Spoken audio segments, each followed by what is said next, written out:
வியட்நாமில் நாம் நினச்சி கூட பார்க்க முடியாத சம்பவங்க. ஒரு போட் ஆக்சிடெண்ட் ஆகுது.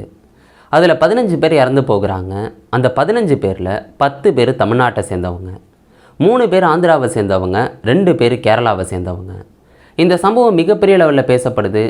இங்கேருந்து சுற்றி பார்க்குறதுக்காக வியட்நாம் போனவங்க ஒரு ஆக்சிடெண்ட்டில் இறந்து போகிறாங்க.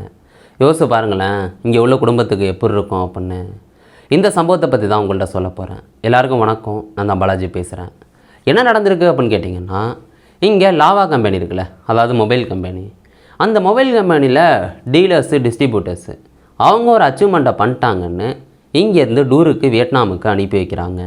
அப்படி ஒரு டீமை அங்கே போய் சுற்றி பார்த்துக்கிட்டு இருக்கு. இப்படி எல்லா இடங்களும் சுற்றி பார்த்துக்கிட்டு இருக்காங்க. அங்கே பூக்வாக் அப்படின்னு சொல்லப்படுற ஒரு தீவு, அது ஒரு பெரிய தீவு. அங்கே ஏகப்பட்ட மக்கள் வந்து வருஷம் போய் சுற்றி பார்ப்பாங்க. அந்த இடத்துக்கு இந்த டீம் போகுது. இன்னும் வந்து நிறைய பேர் வந்து போகிறாங்க.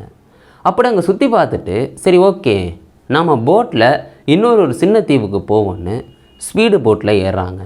அந்த ஸ்பீடு போட்டு அந்த தீவுக்கும் போயிடுது. அங்கே போயிட்டு அந்த தீவை சுற்றி பார்க்குறாங்க. 10 கிலோமீட்டர் தொலைவில் உள்ள சின்ன தீவை. அதில் ஒரு சில பேர் வந்து இங்கே தமிழ்நாட்டுக்கு அடிச்சிருக்காங்க அவங்களோட ஃபேமிலிக்கு. இது மாதிரி நாங்கள் போட்லலாம் போகிறோம், டவர் அங்கே கிடைக்காது அப்படின்னு சொல்லியிருக்காங்க. அந்த போட்டில் 32 இந்தியர்கள், 4 பணியாளர்கள் ஏறுறாங்க. அந்த இடத்துலேருந்து அந்த போட்டு கிளம்புது. ஸ்பீடு போட்டு அது மூடி தாங்க இருக்கும். அப்படியே வந்து திறந்த வெளில காற்று வாங்கிலாம் போக முடியாது, மூடி இருக்கும். இப்படி ஸ்பீடாக அந்த போட்டு போகுது. கிட்டத்தட்ட 400 மீட்டர் தொலைவு போயிருக்கும். அந்த நேரத்தில் காற்று பயங்கரமாக அடிக்குது, அலை வேற பயங்கரமாக அடிக்குது. அந்த போட்டு அங்கே கவுருது. கவுந்தோடனே முன்னாடி உள்ளவங்க எப்படியோ தப்பிச்சிட்றாங்க. அங்கே ஜன்னல் ஓரமாக இருந்தவங்க தப்பிக்கிறாங்க. ஆனால் பின்னாடி இருந்தவங்க மாட்டிக்கிறாங்க. அந்த இடத்துல தான் 15 பேரும் வந்து இருக்கிறாங்க. இப்படி அங்கே தண்ணியில் குதித்தாலும் அவங்கள காப்பாற்றுறதுக்கு டீம் வரணும்ல. மற்ற சுற்றுலா பயணிகள் போட் இருக்கும் பாருங்கள், அது வந்து இவங்களை வந்து காப்பாற்றுது, கரைக்கு கொண்டு போகிறாங்க. இதே நேரத்தில் அங்கே கடலோர பாதுகாப்பு படைன்னு நிறையா பேர் வந்து வராங்க. இப்படி இவங்களை ரெஸ்கியூ பண்ணுறாங்க. அந்த போட்டுக்குள்ளே உள்ளவங்களை, அந்த மாட்டிக்கிட்டு இருக்காங்கல்ல, அவங்கள காப்பாற்ற போனால் அவங்க இறந்துருக்காங்க. இங்கே கரைக்கு கொண்டு வந்து பார்த்து ட்ரீட்மெண்ட்லாம் கொடுத்து பார்க்குறாங்க. அவங்க இறந்துட்டாங்கன்னு தெரியுது. 15 பேர் இறந்துட்டாங்க, 17 பேர் வந்து காப்பாற்றிடுறாங்க. 17 பேர்னால் நான் 32 இந்தியர்களுக்கு சொல்கிறேன். அந்த 4 பணியாளர்கள் உள்ளூரில் உள்ளவங்க தான், அவங்கள வந்து தப்பிச்சிட்றாங்க. ஆனால் அந்த 17 இந்தியர்கள் இருக்காங்கல்ல, அதில் ஒருத்தருக்கு ரொம்ப முடியாமல் இருக்குது. அவரை ஹாஸ்பிட்டலுக்கு கொண்டு போய் இன்னமும் ட்ரீட்மெண்ட் நடந்துக்கிட்டு இருக்கு. இன்னொருத்தருக்கும் முடியாமல் போகுது, அவர் ஹாஸ்பிட்டலுக்கு கொண்டு போய் காப்பாற்றிடுறாங்க. 2 பேருக்கு தான் கொஞ்சம் சீரியஸாக இருந்தது, மற்ற எல்லோரும் வந்து நார்மல் ஆகிடுறாங்க. ஆனால் 15 பேர் அந்த இடத்துலையே ஸ்பாட் அவுட் ஆகிருக்காங்க. அந்த 15 பேரில் நான் சொன்ன மாதிரியே 10 பேர் தமிழ்நாட்டை சேர்ந்தவங்க, சென்னை, சேலம், திருச்சி அப்படின்னு பழனி, இது மாதிரி பல ஊரை சேர்ந்தவங்க. லாவா கம்பெனி ஏற்பாடு பண்ணதில் இவங்க போயிருந்துருக்காங்க. இப்படி 10 பேர் இறந்துட்டாங்க.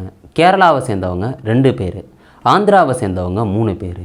இப்படி 15 பேரோட ஃபேமிலியோட நிலைமையை யோசிச்சு பாருங்கள். அந்த செய்தி மீடியாவுக்கு தெரிய வந்து எல்லாம் வந்து இதை பற்றி பேசுகிறாங்க, எப்படிங்க அது மாதிரி நடக்கலாம் அப்படின்னு. உடனே வியட்நாமோட பிரதமர் வந்து இதை பற்றி விசாரிக்கிறதுக்கு உத்தரவு போடுறாங்க. அதை தாண்டி அங்கே உள்ள அதிகாரிகளை இந்திய தூதரகத்தோடு பேச சொல்லி உறுதுணையாக இருக்க சொல்லியிருந்திருக்காங்க. அப்புறம் அந்த 32 இந்தியர்கள் இருக்காங்கல்ல, அவங்களோட லிஸ்ட்டை ரெடி பண்ணுறாங்க, யார் யார் இந்த போட்டில் போனா அப்படின்னு. அந்த 15 பேரில் 2 பேர் பெண்கள்.